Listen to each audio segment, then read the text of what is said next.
سونے کو جگہ ڈھونڈنا، تلاش کرنا کہ مجھے کوئی چھیڑے نہ، کوئی مجھے تکلیف نہ دے، کوئی آواز نہ دے، اس طرح تو بزدل ہو جاتا ہے آدمی۔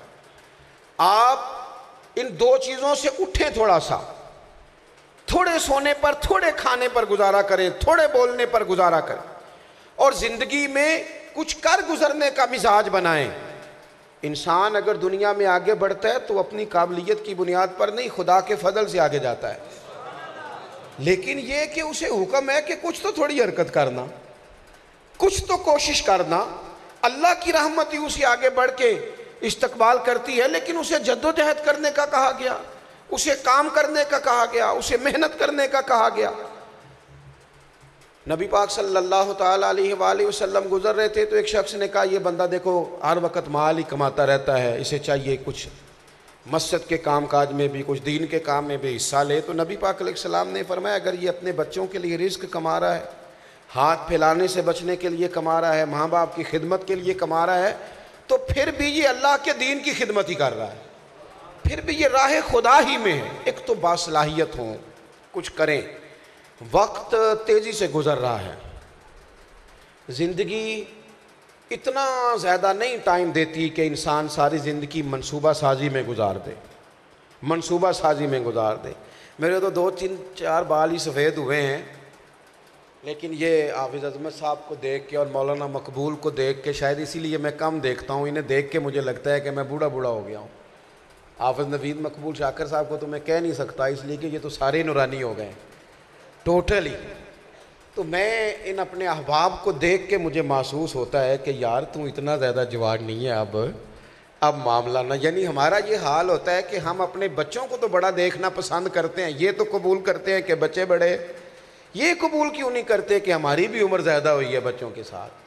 تو وقت کو دیکھیں، ٹائم کو دیکھیں، آگے کی طرف بڑھیں، کوئی کام زندگی میں کیا جائے۔ محمد بن قاسم تو 17 سال کے تھے جب سندھ فتح کر گئے تھے، 17 سال عمر تھی۔ امام بخاری کی عمر پوری 63 سال نہیں ہوئی، 62 سال ہوئی ہے۔ بڑا سارا کام کر گئے۔ کچھ لوگ یہ کہتے ہیں جی میرے کرنے سے کیا ہوگا، قبیلہ ادھر ہی رہے گا، خاندان ادھر ہی رہے گا۔ یاد رکھیں، انسان جب کچھ کرتا ہے تو اس کی ذمہ کام کرنا ہے، نتیجہ اس کے ذمہ نہیں ہے۔ نبی دنیا میں آئے تو کامیاب گئے، لیکن کسی پیغمبر کا کلمہ 3 لوگوں نے پڑھا ہے، کسی کا 6 نے پڑھا ہے، کسی کا 10 نے پڑھا ہے، پر نبی کامیاب گئے، اس لیے کہ جو ان کے ذمہ کام تھا اس کام میں انہوں نے کوئی کمزوری نہیں کی۔ کام کریں اور کوشش کریں کہ کچھ اعمال کا ذخیرہ۔ صحابہ کرام علیہم رضوان کا یہ طریقہ تھا کہ ہر وقت کچھ نہ کچھ کرتے تھے، ہر وقت۔ یعنی یہ باتیں ہم سنتے آ رہے ہیں، سن رہے ہیں، لیکن آپ کبھی تھوڑا سا گہرائی میں اتر کر اس پر غور کریں کہ یہ کام کتنا مشکل ہے۔ میں نے پاکستان کے سارے کونے دیکھ لیے، چاروں صوبوں میں، وہ نیچے اتر کے میں نے دیکھا، میں نے دنیا کو باہر سے بھی دیکھا، لیکن میں نے دیکھا کہ جو لوگ دنیا میں کچھ کام کرنے والے تھے وہ ہمہ وقت مصروف رہے۔ لوگ سمجھتے ہیں نا یہ آدمی اونچا ہو گیا، لیکن جو جتنا اونچا ہوا ہے نا زیادہ نہیں، تو بہرحال اس کی زندگی 75% پہلے سے زیادہ مصروف ہو گئی ہے۔ کام ہی کام ہے، مصروفیت ہی مصروفیت۔ لوگوں کا خیال ہوتا ہے کہ فلانے کے عقیدت مند بڑھ گئے، فلانے کے بچے بڑے ہو گئے، فلاں آدمی کے شاگرد زیادہ ہو گئے تو شاید وہ کچھ فارغ ہو گیا، نہ، وہ تو زیادہ مصروف ہو گیا۔ تو زندگی میں کام کریں۔ اور نیک اعمال کا معاملہ کس طرح کا ہے؟ حضرت ابوبکر صدیق کے ذمہ ساری امت کی ڈیوٹی بھی ہے۔ صحابہ میں جہاں رائے کا اختلاف ہے وہ کام بھی انہوں نے کرنا ہے۔ میری بات پہ توجہ ہے آپ کی؟ حضرت عمر کو جو حکومت ملی تھی وہ بڑی ساری بنی سوری ہوئی ملی تھی، اور اس میں بھی زیادہ کردار حضرت صدیق اکبر کا ہے۔ انہوں نے بنیادیں مضبوط کر کے جناب فاروق اعظم کو دی تھی۔ حضرت ابوبکر صدیق کو مقابلہ کرنا پڑا فتنوں کا، منکرین زکوٰۃ پیدا ہوئے، ختم نبوت کے منکر پیدا ہوئے، وہ ساری ڈیوٹیاں کرتے تھے۔ میری بات پر توجہ ہے آپ کی؟ لیکن اس کے باوجود ان کا طریقہ یہ تھا، ساری خدمت کرنی ہے، بڑے بڑے مسائل ہیں، بڑی چیزیں حضور کے ظاہری وصال کے بعد دیکھنی ہیں، پر اس کے باوجود وہ مدینے کی ایک نابینا بوڑھی عورت کے گھر جا کے جھاڑو بھی دے کے آتے تھے۔ اس کا پانی بھی بھر کے آتے تھے. 4-5-6 یتیم بچیاں تھیں جن کا بھائی کوئی نہیں تھا. عصر کے بعد ان کے گھر جا کے ان کی بکریوں کا دودھ بھی دھو کے آتے تھے. وہ سارے کام جو انسان کی روحانیت کے لیے ضروری ہیں وہ بھی سارے وقت پہ کرتے تھے. حضرت ام ایمن رضی اللہ تعالیٰ عنہ کہتی ہیں کہ نبی پاک علیہ السلام ہر ہفتے میرے گھر آتے تھے. یہ حضور کی رضائی والدہ ہیں. ہر ہفتے آتے تھے, مجھے خرچ بھی دیتے تھے, میری دلجوئی بھی کرتے تھے. میں حضور کے وصال کے بعد پریشان تھی, اب کون آیا کرے گا. لیکن فرماتی ہیں سیدنا صدیق اکبر نے پہلے ہفتے ڈیوٹی اٹھا لی. وہ میری خدمت بھی کرنے ہر ہفتے آتے, میری اشک شوئی بھی کرتے, دلجوئی بھی کرتے, وہ سارے کام کرتے. میرے بھائی تھکنا چھوڑ دیں, آپ خادم بن جائیں, مخدوم بننے کے شوق سے نکل آئیں, ڈیوٹی کرتے ہوئے دنیا سے جائیں, ڈیوٹی کرتے ہوئے, کوئی کام کرتے ہوئے. ریٹائرمنٹ کا شوق نکالیں, بیکار نہیں ہے ہمارا وجود, اسے بیکار نہ کریں. زگ لگ گیا ہمیں, ادھر بیٹھیں. کچھ لوگ اکثر کہتے ہیں, وہ کہتے ہیں جی میں کچھ بور ہو رہا تھا تو میں نے کہا ذرا آپ سے ملا ہوں. تو میں ان سے کہتا ہوں یار میرے پاس تو بور ہونے کا ٹائم ہی ختم ہو گیا ہے. یہ کہاں سے ٹائم نکالتے ہو بور ہونے کا, وہ تو اب ٹائم ہی نہیں ہے زندگی میں, کس وقت بور ہوں. بہت سارے لوگ آج اس جدید دور میں بھی, آپ پوچھیں یہاں کیا کر رہے ہو, کہتے ہیں بابا وقت پاس کر رہا ہوں. بھائی وقت تو قیمتی بڑا ہے, آپ کو پاس کرنا پڑ رہا ہے. آپ کا قرآن پاک ٹھیک ہو گیا سارا, آج پورا سپارہ آپ نے پڑھا ہے, آج 313 بار درود شریف پڑھا ہے, آج آپ نے کسی غریب کی خدمت کی ہے, آج کسی جنازے میں شرکت کی ہے. کچھ نہیں ہو سکتا, کچھ نہیں ہو سکتا. تے اٹھ فریدا ستیا جھاڑو دے مسیت, اوے تو ستے رب جاگدا تیری ڈاڈے نال پریت. کچھ نہیں ہو سکتا تو مسجد میں جھاڑو تو ہو سکتا ہے کہ نہیں.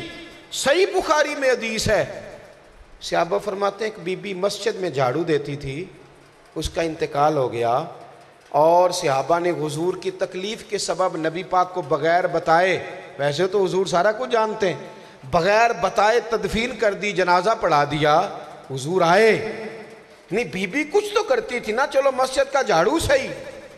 محبوب نے آ کے کہا تم نے بتایا کیوں نہیں. یا رسول اللہ آپ کو تکلیف دینا مناسب نہیں سمجھا, قربان جائیں. حضور قبر پہ کھڑے ہو گئے. او سنو تو صحیح یار میں کیا کہہ رہا ہوں, نبی پاک کسی کی قبر پہ کھڑے ہو گئے, اور اگر حضور کسی کی قبر پہ کھڑے ہو جائیں, بعد میرے مرن دے قبر میری تے میرے اپیرا جے کر پاویں پیرا. حضور تشریف لے آئے, اور ویسے تو دوسرا جنازہ جائز نہیں, لیکن اگر وارثوں نے نہ پڑھا ہو تو دوسرا پڑھا جا سکتا ہے. تو رسول پاک تو خود وارث ہے نا ساری امت کے, لہذا حضور نے قبر پر کھڑے ہو کے فرمایا بناؤ صفے, میں دوبارہ جنازہ پڑھاؤں گا. تو کوئی کام آپ کریں تو آپ کو اس کا انعام ملتا ہے, کوئی ڈیوٹی آپ کریں. ہمارا یہ دیہی علاقوں سے تعلق ہے, تو میں ایک دن غور کر رہا تھا کہ میری طرح کے لوگ تو خالی جنازوں میں کھڑے ہو کے کہتے ہیں نا لوگوں کو جنازہ نہیں آتا, لوگوں کو قرآن پاک نہیں ٹھیک پڑھنا آتا. بس ٹھیک ہے, آج موقع تھا تقریر کا, مولانا آپ نے کر دی, پر آپ یہ بتائیں آپ نے کتنے لوگوں کو جنازہ یاد کروایا ہے. آپ نے رات کو کلاس لگائی ہے کہ آئیں میں جنازہ یاد کراؤں, کرایا نہیں ہے, اور آپ تنقید کر رہے ہیں. ہم ایک اور تنقید بھی بڑی دیر سے کر رہے ہیں کہ جی اس نے تو بی بی سے پڑھا ہوا ہے قرآن پاک.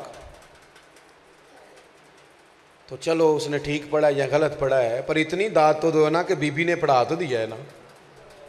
بندے تو پڑھا ہی نہیں رہے, ڈیوٹی نہیں کر رہے, بیبیوں نے کتنوں کو پڑھا دیا ہے. اسی پر ہی غور کر لیں کہ بی بی بیچاری بوڑھی ہو گئی یا خدا نہ خواستہ بیوہ ہو گئی, طلاق, تو اس نے کہا میں زندگی لگا دوں گی قرآن پاک پڑھانے. تو اس نے تو مشن سمجھ کے پڑھایا. سینکڑوں لوگوں کو عورتیں قرآن پاک پڑھا دیتی ہیں. میں اس پر کلام نہیں کر رہا کہ وہ صحیح پڑھاتی ہیں یا نہیں پڑھاتی, لیکن چلو کوئی کام تو کرتی ہیں, کوئی انہوں نے کیا تو صحیح. پر میں تو کچھ بھی نہیں کر رہا, خالی بات کر رہا ہوں. تو زندگی میں کچھ کریں, کچھ کریں. ہمارے بڑے بڑے ادارے ہیں, بڑے بڑے مدرسے, ان میں نام مولانا صاحب کا لکھا ہوتا ہے بانی اور محتمم. وہ بندہ بھی بڑا قیمتی ہوتا ہے جو مسجد کے لیے جگہ دے کے جاتا ہے, وہ بھی بڑا قیمتی ہوتا ہے جو اس کی تعمیر میں حصہ لیتا ہے. تو زندگی میں کچھ کرنا ہے, کچھ ارادہ کرنا ہے. اٹھ باندھ کمر کیوں ڈرتا ہے, پھر دیکھ خدا کیا کرتا ہے. آگے بڑھنا ہے۔ جتنے لوگ سوسائٹی میں آگے گئے دنیا میں وہ غریب گھروں سے تھے، بظاہر چھوٹے کہلانے والے قبیلوں سے تھے، چھوٹے چھوٹے علاقوں سے تھے، اور انہوں نے بڑے بڑے انقلابات برپا کر دیے۔ آپ یہ توڑ دینا چاہیے انسان کو یہ سارا خمار کہ میں کیا کر سکتا ہوں۔ ہم کچھ بھی نہیں کر سکتے، کوشش تو کر سکتے ہیں نا۔ بندہ کوشش کرتا ہے، اللہ مدد کرتا ہے۔ دنیا میں جب کوشش ہونے لگتی ہے تو پھر مدد بھی ہونے لگتی ہے۔ تو وقت نہیں ضائع کریں۔ ایک وقت آ جاتا ہے جب پھر نہ وجود زیادہ ساتھ نہیں دیتا، یعنی انسان، بہت سارے لوگ ہیں جو اب میری طرح زمین پہ بیٹھنا مشکل ہے، بزرگوں کے بیچ کرسی مانگتے وقت تکلیف ہوتی ہے کہ یہ کیا کہیں گے، ہٹا کٹا ہے، زمین پہ نہیں بیٹھ سکتا۔ ایک ٹائم آ جاتا ہے جب آپ کے لیے اور بڑی ساری چیزیں آزمائش، مطلب نماز کا وہ ذائقہ نہیں رہتا جب آپ تھوڑے سے بھی کمزور پڑ جاتے ہیں، آپ کے لیے دشواری ہو جاتی ہے۔ جلدی سے عمل کیے جائیں، جلدی سے، انتظار نہ کیا جائے، جلدی سے۔ بات ختم کرنے لگا ہوں۔ حضرت عبداللہ ابن عمر رضی اللہ تعالیٰ عنہ اپنے کچھ احباب کے ساتھ کہیں سے گزر رہے تھے تو ایک قبر نظر آئی راستے میں۔ آپ نا گھوڑے سے نیچے اتر آئے اور تھوڑے سے فاصلے پہ جا کے آپ نے نا نماز کی نیت باندھ لی۔ توجہ ہے آپ دوستوں کی میری بات پر؟ آپ نے بڑی تسلی سے وضو فرمایا، تسلی سے 2 رکعت نماز پڑھی، پھر ایک بڑی التجاؤں میں ڈوبی ہوئی دعا انہوں نے فرمائی۔ فارغ ہوئے، جانے لگے۔ جو شاگرد اور ارادت مند ساتھ تھے انہوں نے فوراً عرض گزار ہوئے، حضور یہ یہاں پہ نماز کوئی خاص حکمت تھی؟ تو حضرت عبداللہ ابن عمر فرمانے لگے، میری قبر پہ نظر پڑی تھی تو میرے دل میں خیال گزرا کہ قبر والا تو ترس گیا ہوگا نا کہ 2 رکعتوں کا ٹائم ہی مل جائے۔ تو پھر میں نے سوچا مجھے تو ملا ہوا ہے نا، وہ ترس رہا ہے کہ 2 رکعتوں کا ٹائم ہی مل جائے تو مجھے تو ملا ہوا ہے، قبل اس کے کہ ٹائم نہ رہے پڑھ نہ لوں میں۔ او پئیاں دس دیاں قبراں جنہاں تے پھل پئے، ہن ادھروں کوئی بھی نہیں جے آمدا، ادھروں لکھاں گئے۔ میرا چھوٹا بیٹا میرے ساتھ تھا، میں قبرستان کے لیے اترا تو وہ مجھے کہنے لگا کہ بابا جان یہاں کیا ہے؟ تو میں نے کہا پتر یہاں میرا سارا خاندان رہتا ہے، یہاں میرے دادی ہے، میرا دادا ہے، یہاں میری نانی ہے، یہاں میرا نانو ہے، یہاں میرے ماموں ہیں، یہاں میری والد ہیں، یہاں میری والدہ رہتی ہیں، میرا یہاں سارا خاندان ہے، سارے لوگ تو یہاں رہتے ہیں۔ او پئیاں دس دیاں قبراں جنہاں تے پھل پئے، ادھروں تے کوئی بھی نہیں نہ آمدا، ادھروں لکھاں گئے۔ تو ہمیں